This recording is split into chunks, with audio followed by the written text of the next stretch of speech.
Hello, welcome back to today's first video. Having a look at some spring analogues for today's first video. I actually haven't got all that many analogues to look at. Got a bit of a problem for this spring, and I'm going to talk you through what we're going to look at in a moment. But you'll see as we go through that got a bit of a problem in terms of what's happened this winter and what that could mean for the spring. And it's very complicated, so I'll talk you through everything in a second.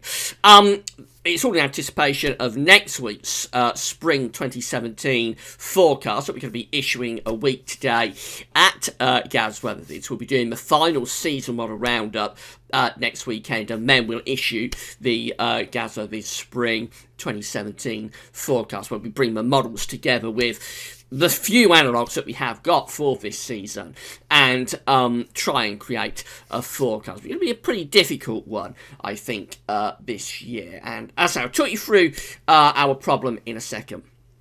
Before I get on with that, just say about the ads at Gaz Weathervids. There's links to articles on all the pages. Have a browse widgets and click through the links. You're going to be helping us to pay for our website, and thanks very much for doing that. There's also video ads on most pages, which own content when you watch them. They close back again. It does help to pay for Gaz Weathervids. Later on today, we'll have our Sunday roundup, where we'll be looking at the stratosphere. We'll be looking at the Arctic Oscillation, the North Atlantic Oscillation, probably various other things as well. So do come back for that later on today. It'll be issued around lunchtime early this afternoon. And this video can be placed on the spring updates page as well, by the way, with a written post that sort of explains everything we talk about in the video.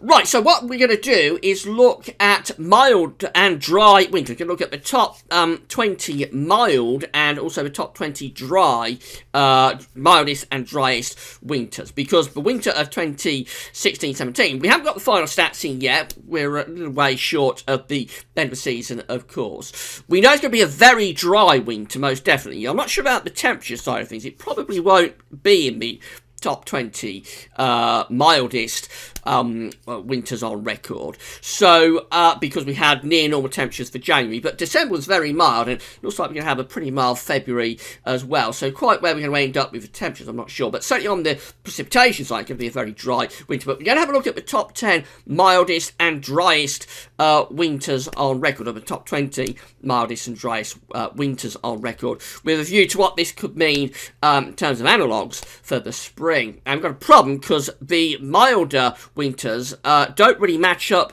with the drier winters. So it's an unusual combination, really, in the winter to have mild and dry. Very often when it's mild, usually it'll be wet. So what's happened for the winter of 2016-2017, and we did anticipate this when we issued the winter forecast. Actually, it looked like it's going to be a very abnormal, very strange winter, or could potentially be a very strange winter, and that is indeed what has happened. So I'm going to show you the reanalysis for the winter so far, first of all. So this is our good friend James Ackwell. All of this work is from James, I have to say. That's a big thank you to James Ackwell yet again for getting all this together for us. I know you'll be watching James, and again, we couldn't do these long-range updates without you, so big thank you from Gaz Weathervids to James Ackwell. So James has sent this through. This is our 500 millibar reanalysis so far for the winter of 2016-17. So this is going from the 1st of December through to the 15th of February. And what we see is it's been a very anticyclonic winter, with a ridge very close to the UK, centred just to the east and to the northeast as well. The trough has been extending down through the eastern and southeastern side of Europe, with the jet stream like that. So that's the reason it's been cold through the east, the southeast, into parts of the Mediterranean as well through this winter, because that's where the cold air has been plunging down. We have been close to this area of high pressure. Now, I'm off on a bit of a tangent with this, but you may remember when we did the analogues for this winter, it always looked like being a very anticyclonic, high-pressure dominated winter, with a very close comparison to the winter of 2005-2006. That was sort of our most recent winter that was sort of matching up with what could happen this year. We'll talk about this much more when we get to the end of the season. We have the final stats in and we review the winter forecast. But from an analog side of things, I don't think this winter has gone, winter forecast, I should say, don't think it's gone too badly at all. It's just my interpretation, perhaps, that's been a little bit awry this winter. But the analogues could well have been pointing us towards where we was going to finish up. But I'll talk more about that, of course, when we get to the end of the season. The key point for this update is that we can see that we have had a very dry winter, most definitely with that high pressure centred around the UK, and we've often been on the mild side of the ridging, with the air coming up typically from the south east and the south, sometimes from the southwest, but not a classic wet and windy southwesterly winter.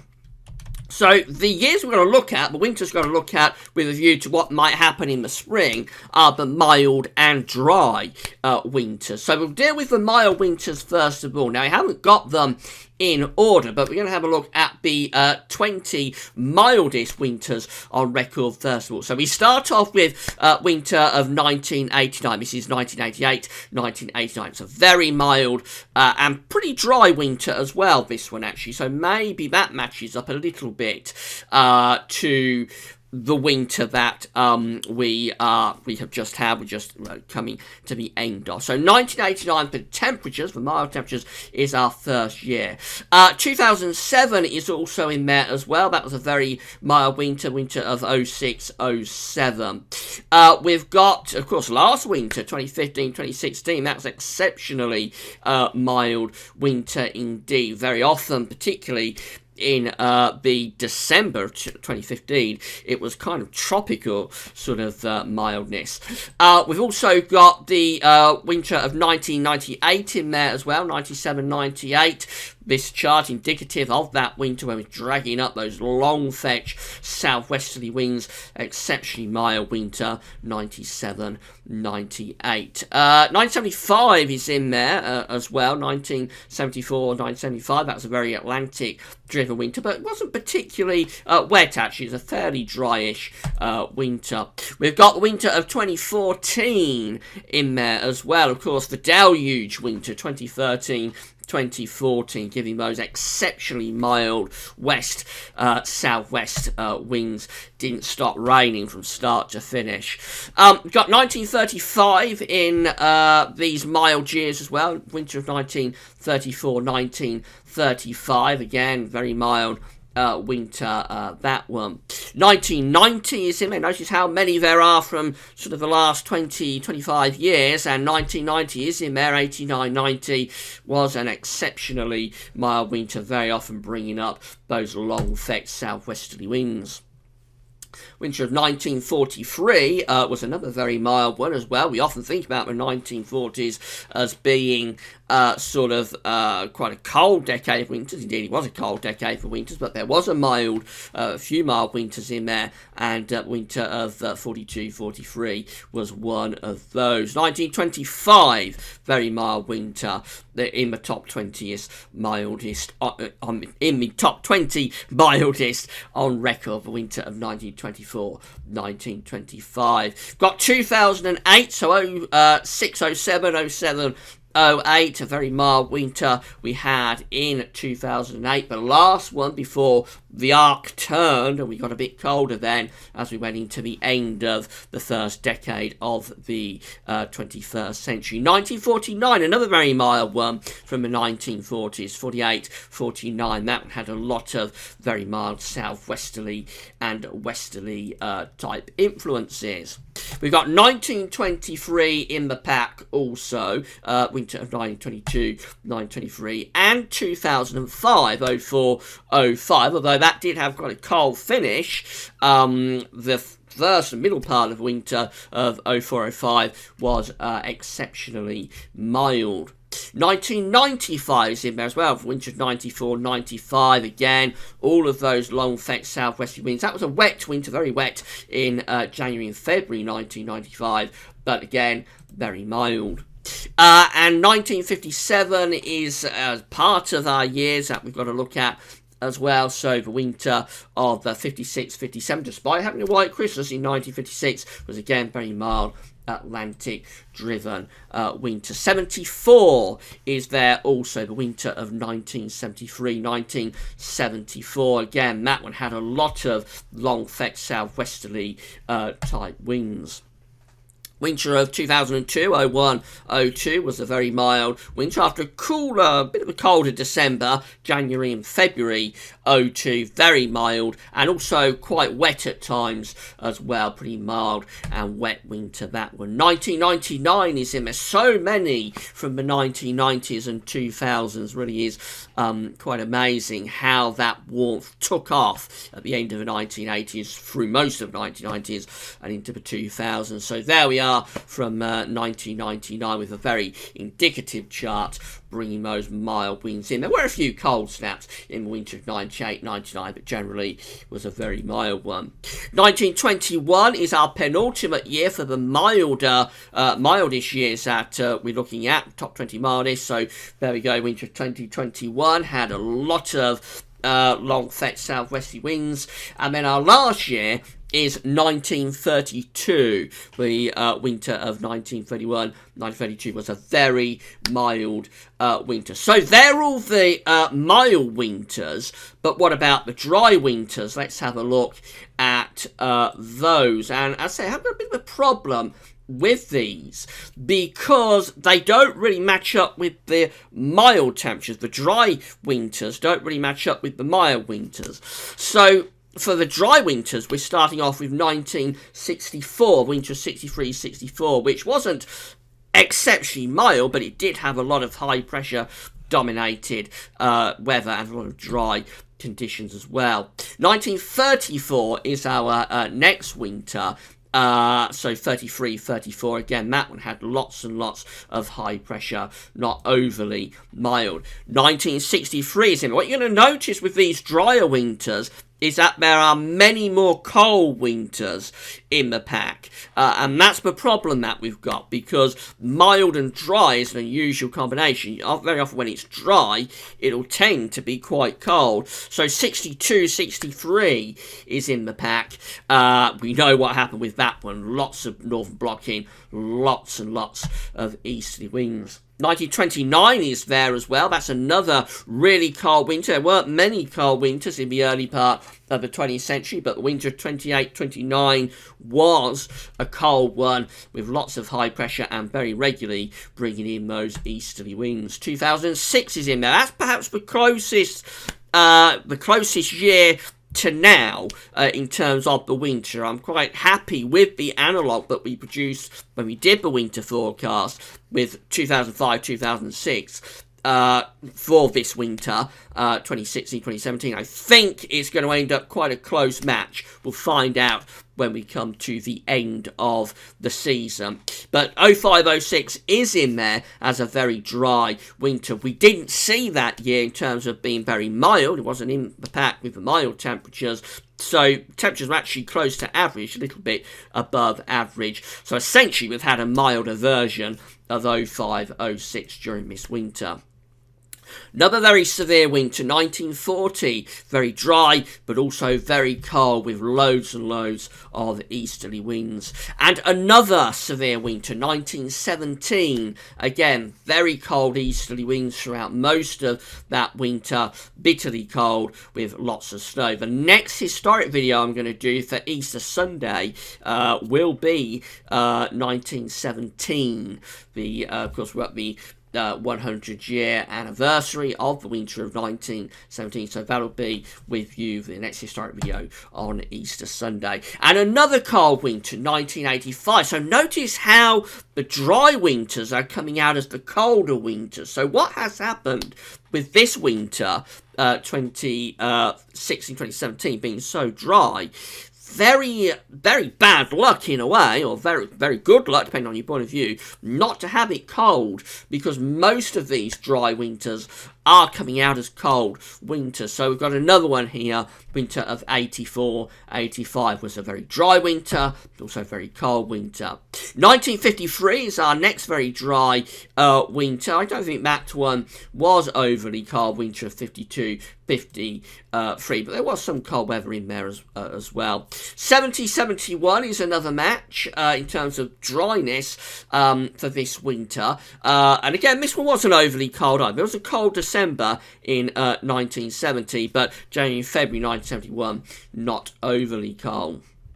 But again, you notice this doesn't match up with the mild years that we was just looking at. I don't think we've had a match yet in terms of these dry years to the mild years. So that's the problem we've got in creating analogues for this spring. 1944 is our next very dry winter. Again, that one doesn't match up with the mild temperatures either. 1976 is our next one. Again, this wasn't a year that featured in terms of the mild years, but it was a very dry winter. Temperatures were above average. It was a mild winter, but just not a very mild winter. It'll be critical, I think, when we get to the end of this winter, 2016-2017, to see just where we rank in terms of the mildness. Won't be the mildest on record, of course, because we had average temperatures in January, but it's certainly going to be up there as a very mild winter, I think, because December and February are going to see to that. So our next very dry year is, very dry winter, I should say, is 75-76, preceding the drought, of course. Our next year is another cold winter. It's 95-96. That was a cold and a dry winter. 1992 is our next year. This one was a year I was thinking about when I did the winter forecast, actually. I always thought that there was the potential, and I forgot to mention it when I did the winter forecast, actually, but I always thought there was the potential for this winter to come out very close to the very dry and benign and quite boring winter of 1991-1992. It was one of the driest winters on record, and I suspect we'll be pretty close in the end to the winter of 91-92 with the analogues. 1942 is our next very dry winter. This is another really cold one, 41-42, the last of the sequence of the trilogy sequence of very cold winters in the early 1940s. Again, none of these years matching up with the mild years we looked at. 1959, the next dry winter, that was pretty cold in January, not particularly cold overall. 1973 is another dry. Notice lots of dry winters through the early part of the 1970s, no doubt playing a big part in with a cumulative effect in the drought that occurs in 1975 and then reaches its peak in 1976. We forget that that summer of 1976, as dry as it was, a lot of what happened that summer with the drought was because of several years of cumulative dry weather through the early and middle part of the 1970s. 1968 is our next very dry winter, the winter of 67-68. That didn't appear in the temperature years though. And then we've got 2010, another really cold winter, 09-10, very dry, very cold. So you see the combination here is usually mild wet or cold dry. To get it mild dry, or indeed it would be the same to get it cold wet, is a very untypical, quite unusual situation. So what has happened in 2016-2017 really quite unusual. And then we've got 1947, the daddy, I suppose, of snowy winters. 63, the daddy of cold winters, but 47, the daddy of snowy winters. That one's severely cold. Again, very dry, despite all the snow that fell. It is in the top 20 driest winters on record and severely cold. And then our last year, and this is the one year that's matching up with the temperatures, 1932. Finally, after going through 20 mild years and 20 dry years, we arrive at a match. We've got 1932 as the one year that was within the top 20 mildest winters on record and also the top 20 driest winters on record. So this undoubtedly would be our closest match to the winter that's just gone, 2016-2017. So let's see how the winter of 1932 evolved into the spring. So this is the analogue, the 500 millibar reanalysis for the winter of 1931-1932. You see that just confirmed, very anticyclonic winter, very dry, loads and loads of high pressure. There's the trough in the east of Europe, so it would have been a cold winter for the east and the southeast of Europe with the jet stream in that sort of position. So would have been a winter that took a lot of cold and snow down into the east and southeast of Europe, while in the northwest we sit under this trough that gives lots of dry weather, and the trough brings the mild air around the top, rather like that. So how did the spring of 1932 progress after that dry and mild winter? So this is the analogue for the spring of 1932. Very interesting, because very different compared to the winter. We find that the spring of 1932 had a lot of ridging around Greenland, quite a lot of northern blocking up there. Underneath it, we get the trough here across the west and the southwest of Europe. It looks like it would have been a cold spring, with the jet stream in that sort of position, probably bringing in quite a lot of northerly and easterly type influences. Of course, in May, that's not going to be overly cold, but in March and in April, also particularly early April, that sort of position with the trough and the ridge can be really quite cold. So our 1 year that is matching 1932 in terms of the winter, that's just finishing, coming to the end, winter 2017, but 1 year, 1932, looks like it had a pretty cold and fairly wet spring after that really mild and very dry winter. That's interesting, but the problem is that it's only 1 year to go at. I mean, there are some years we could kind of think about bringing into the mix as well. I think 05-06 remains, as a modern example, very close to this winter, although temperatures weren't all that mild. We have had a milder version of 05-06. Nevertheless, I would be interested in having a look at the reanalysis for the spring of 2006. I think it's a fairly cool spring, really, especially early on. Eventually ended up in a really hot summer, of course. And also 1992 is a year I'm quite interested in. And maybe 1976. There are a few other years you could kind of put into the mix. But for a proper match, like we attempt to achieve with these analogues, really is just 1932. That's not enough to be going at, really, because it's only 1 year. You want to get these analogues to work, you want several years